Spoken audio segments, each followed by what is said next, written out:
Bata man o matanda, babae o lalaki, estudyante man o hindi. Marahil kilala ng maraming Pilipino si Dr. Jose Rizal. Simula pa man noon, tinuro na sa atin ng mga guro ang magiting na si Rizal.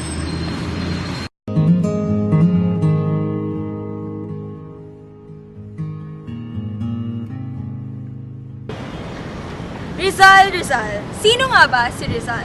Tila ba kahit saan makikita ang pangalan ni Rizal? Palugar, museo, monumento, kalsada, libro at agham. Ngunit sa bagong henerasyon, sino nga ba si Rizal para sa'yo?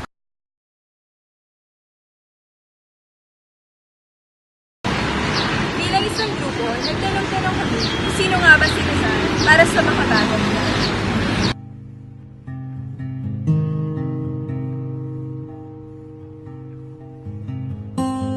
For me, Rizal is just a normal hero. Para sa akin, si Rizal ay bayani. Rizal is a remarkable man. Sa akin, hindi siya hero, pero kinoconsider yung sarili niya na Filipino siya at pinaglaban niya yung pagiging Pilipino niya sa pamamagitan ng pagsusulat. Yun lang po.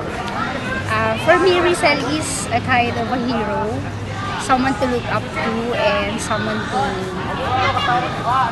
be a model in terms of values and career and patriotism in the country, because it is one thing that you could admire to him as a person, although it is one of the best things that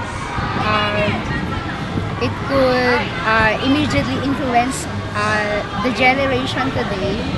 I think Rizal is one person whom a certain young student or a young people could look up to in order to have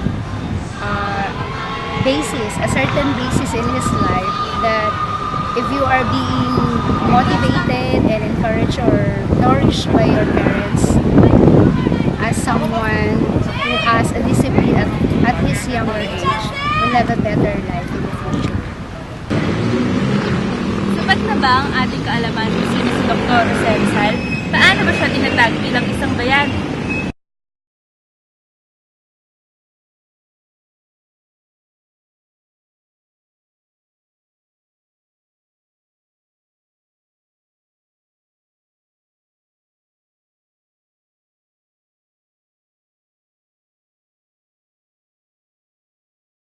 Ipinanganak si Rizal sa Calamba, Laguna noong Hunyo 19, 1861 at sa paglaki ng ating bayani, tumayong unang guro ang kanyang ina na si Doña Teodora Alonso.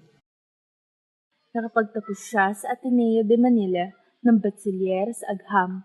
Pinagpatuloy niya ang pag-aaral sa Universidad ng Santo Tomas at sa Universidad Central de Madrid. Sa kanyang taglay na talino sa pagsusulat, nailahad niya ang pag-aabuso ng mga praile at mga maling gawain ng pamahalaan ng mga Kastila sa kanyang mga nobela na Noli Me Tangere at El Filibusterismo. Sa kanyang kagustuhan na maitaguyod ang pag-unlad ng komersyo, industriya at agrikultura, tinatag niya ang La Liga Filipina. Siya ay nakulong sa Fort Santiago ng 4 na taon. Sa kanyang pag-aresto, siya ay nahatulan ng kamatayan dahil sa pagpapasimula ng rebelyon laban sa mga Kastila. Dapat tayo magpasalamat kay Rizal dahil siya ang naging susi upang makamit ng ating bansa ang kalayaan. So, nandito po tayo ngayon sa Calamba, Laguna, kung saan isinilang at nanirahan ng ating pambansang bayan. Tara, silipin natin. Nagsimula ang makulay at makabuluhang buhay ni Rizal sa Calamba, Laguna. Tunay nga naman na sa simpleng pagtingin sa kanilang malaking bahay ay makikita mo na ang katayuan ng kanilang pamumuhay bilang pamilya. Sa Calamba, Laguna, nagsimula si Rizal mag-aral at matuto at ito'y sa tulong na din ng kanyang pinakamamahal na ina na si Doña Teodora. Sa aming paglalakbay sa Calamba, nakita rin namin ang pinakamalaking monumento ng ating pambansang bayani na matatagpuan sa tapat mismo ng munisipyo ng Calamba. Nakakatuwa't isipin at muling balikan ang pamumuhay ng ating magiting na bayani. Nakakatuwang malaman kung saan ang lugar kung saan siya nagkaroon ng muwangat isip sa mga bagay-bagay. Tunay nga naman na isang alamat ang buhay ni Rizal. Nandito kami sa Fort Santiago. Masyari ko nulong ang ating pambansang bayani ng Joseph. Kung ikaw ay interesado sa kasaysayan ng Pilipinas, ang Fort Santiago ay isa sa lugar na pwedeng bisitahin. Ang konstruksyon ay nagsimula noong ika-16 na siglo. Ito ang lugar kung saan naganap ang Manila Massacre at hindi bababa sa 100,000 sundalong Pilipino ang pinatay ng mga sundalo mula sa hukbo ng mga Hapon. Si Jose Rizal, tinuturing na isang pambansang bayani sa Pilipinas, ay nabilanggo sa Fort Santiago bago ang kanyang pagpaparusa noong taon 1896. Tunay na napakagandang bisitahin ang Rizal Shrine at ang museo sa loob, kung saan makikita rin ang mga kopya ng ilan sa mga huling mga sinulat ni Rizal. Makikita rin dito ang bilangguan kung saan tinapon si Rizal. Makikita rin ang mga hanay ng mga footprint na nakatanim sa lupa na sinasabi na panghuling hakbang bago siya ay humantong sa kanyang kamatayan. Nandito po tayo ngayon sa Luneta Park. Dati itong kanilang bagong bayan. Ang Rizal Park o dating tinatawag na Bagong Bayan mula sa salitang Bagong Bayan, noong kapanahunan ng kolonyalismo sa ilalim ng mga Kastila at tinatawag na din sa ngalan ng Luneta. Sa pook na ito, binaril si Rizal noong Disyembre 30, 1896. Ang pagkamartir ni Rizal ang dahilan ng kanyang pagiging bayani ng himagsikang Pilipino. Bagkus, ipinangalan sa kanya ang liwasan para ikarangal ang kanyang pagkabayani. Pinalitan ng opisyal na pangalang Liwasang Rizal ang parke bilang parangal kay Rizal. Nagsisilbi ring punto ng orihen o Kilometer Zero patungo sa lahat ng ibang mga kalunsuran sa Pilipinas ang monumento ni Rizal. Matatagpuan ito sa Intramuros at ang bahaging katimugan naman ay nasa Ermita. Siya rin kaya itulad natin, may Facebook, Twitter o Instagram accounts. Pero ano kaya mga posible niyang posts?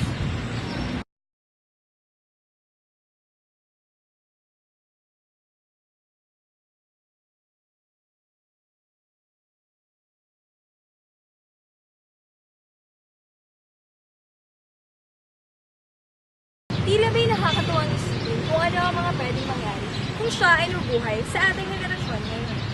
Sa kasalukuyan, si Rizal ang may pinakadokumentadong buhay sa lahat ng mga nagpugis para sa ating bansa. Marami siyang pangaral na iniwan sa atin at isa lamang sa daang-daang pangaral na ito ay ang Kabataan, ang pag-asa ng bayan. At ang sagot namin ay, oo. Ordinaryo na lamang sa ating lahat ang isyong ito. Marami sa ating sumasang-ayon at marami rin ang hindi sa pagiging pambansang bayani ni Dr. Jose Rizal. Maparizal, Bonifacio, Mabini o kung sino man, sila ay karapat-dapat na tawaging bayani. Bakit? Dahil lahat sila ay may iisang hangarin, lahat sila ay handang ibuwis ang buhay laban sa kamay ng mga mananakop. Ano nga ba ang bayani? Ang mga bayani ay ang mga taong may kakaibang tapang at lakas para ipagtanggol ang ating bayan. Ngunit kung inyong iisipin, sino nga bang naghikayat na gumawa ng kilos laban sa mga Kastila? Sino nga bang nagmulat ng ating mga mata laban sa katotohanan? Di ba't si Rizal? Oo, marahil sabihin natin na nakipaglaban ng iba, ngunit dahil kay Rizal, musbong ang pagmamahal ng sino mang Pilipino. Edukasyon, pagkamakabayan at pagkakaisa. Ito'y ilan lamang sa prinsipyo na pinanindigan ni Rizal upang makamit ng mga Pilipino ang kalayaan. At para sa amin, marahil man na hindi nakipaglaban si Rizal sa madugong labanan, ngunit napagtagumpayan niya ang labanan sa mapayapang paraan. Subject si Rizal, isang kalye, bayan at lalawigan, eskwelahan at iniidolo ng karamihan.